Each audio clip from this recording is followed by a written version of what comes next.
I think that a lot of people still that haven't tried it could benefit from doing it.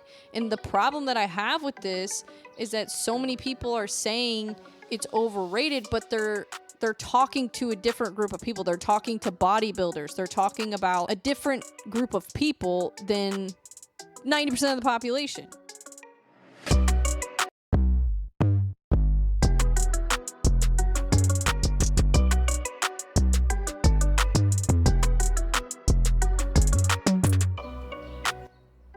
But yeah, speaking of Jeff Nippard and Layne Norton, they did a video, an overrated or underrated video, which I did a couple weeks ago, by the way, and it got 41 views. So I'm pretty sure they copied my idea because it went viral. I can't even say this with a straight face. But Jeff Nippard and Layne Norton did a video, which I actually really like that combination because they're both in the science-based community. They're both natural bodybuilders. So I think it's really cool that they're collaborating on stuff. But they said something that struck a chord with me, okay? Because it's something that I talk about a lot, and I know that a lot of people that watch my content also watch Jeff Nippard and stuff like that. So I just felt like I just wanted to say something about it. So I actually agreed with I would say everything except that in their video. A lot of the other stuff, they were 100% right. For bodybuilders, what they're saying is probably accurate, but for most people, okay, context. Context is important. They were doing the underrated and overrated thing, and they said that ice baths are overrated. I did a whole video on are ice baths overrated. I did a whole video on it, and you can go watch it if you want to see my video. I'm not going to go into all the details and stuff like that. I'm just going to give my opinion on what they said. But they said it was overrated. They said because it can blunt hypertrophy and all that stuff. And Layne Norton said the same thing that he said in his other video. So he did another video on it, and he did the same thing where he said, I think that people do ice baths because they want to look cool. Well, first off, why would you do cold water immersion? One, because apparently it looks really cool, because if you do it on TikTok, you get a bunch of views.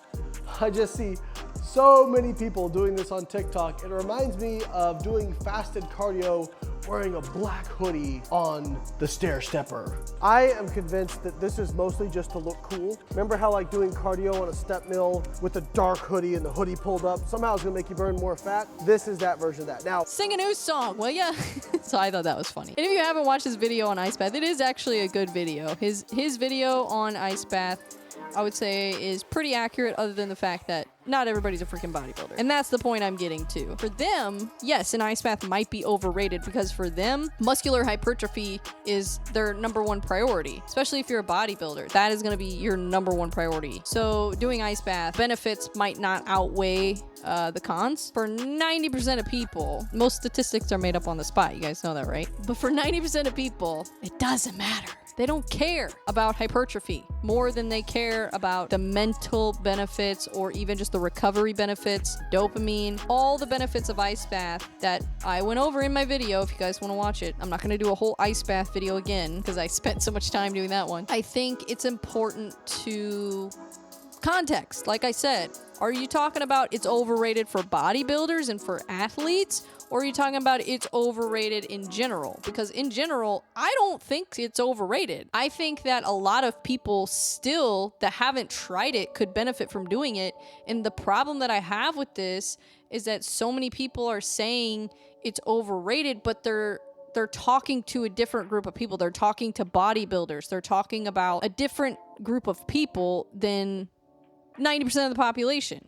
Do you do the cold water thing? I mean, you certainly did a lot of it in buds. I mean, do you force yourself into cold water? I have a cold bath in my house, and I get in every day. Most people are looking for solutions for things like anxiety, depression, ADHD. Not like it's a cure. Yeah, I think that the whole notion of cold for metabolism, you know, people say, well, it's not that big of an increase in metabolism. Look, as far as I'm concerned, the main function of the cold for most people is going to be the discipline of doing it, the sense of resilience that you can build up over time, just being familiar with having the adrenaline in your system, and then the fact that the dopamine increases are huge and long lasting. I mean, they're like 2.5x increases. There's a colleague of mine at Stanford, Anna Lemke, who runs our dual diagnosis addiction clinic. She had a patient getting off cocaine addiction who decided to use cold ice baths as a way to kind of assist himself along the way. He wasn't getting dopamine from cocaine anymore, so he decided to get it from the ice bath. The difference is cocaine gives you these sharp increases and then decreases that drop you way below baseline. So what do people do? They go seek more cocaine. It's really pernicious that way. Whereas the ice bath and cold showers will give this long arc lasting 2 to 3 hours or more. And that's really something to treasure. I think it's important to know context, and I think it's important to still just try things for yourself. Like, just because some guy on YouTube says not to do something, that doesn't mean that you can't do it. And not that they're necessarily wrong, I just think the delivery is what I don't love, because you're kind of ignoring most of the population that doesn't really care about hypertrophy. They're looking for solutions for other things. So yeah, for bodybuilding, maybe it is overrated.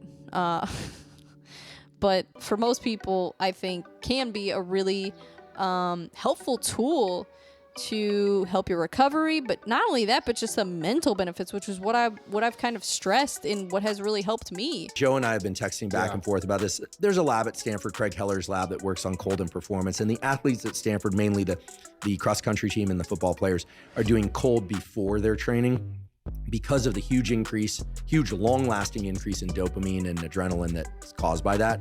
They're finding it increases performance mainly by waking people up and getting them focused. It creates energy, basically. I mean, it's changed my perspective on life, on a lot of things. When you're deciding if you want to do something, just look at what your goals are and look at what you're trying to do.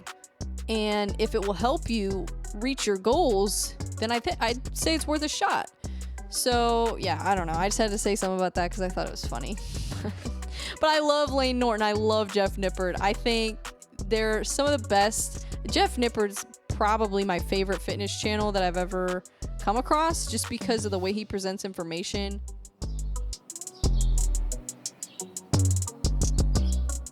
The idea that you can basically save on your heating bill, give yourself this huge dopamine increase. And I think everything points to the fact that it's healthy and good. But I mean, obviously it's working for you to do it after your training. I think all the gym rats who want more hypertrophy, you're trying to get an extra, 1/8 of an inch on their tricep or whatever, they freak out because they hear that it can inhibit hypertrophy. And then for whatever reason, there's this. So am I doing it wrong? Well, I mean, yeah, clearly you're doing it right now. No, you're not. I don't think your hypertrophy is suffering. I actually am of the mind that if you're training really hard, sure, getting in the cold afterwards might blunt some hypertrophy. That is what the data tell us. Andy Galpin's kind of the expert on that literature. But frankly, I don't know anyone that trains really hard with the weights and then gets into the cold that looks like they're suffering from hypertrophy. I know a lot of people, however, who love to point fingers at and poke at cold exposure. This seems to be a big thing on social media. People who don't like the cold love to point out the studies showing that the cold screws up everything. And most of them look like they need a few sets in the gym, to me.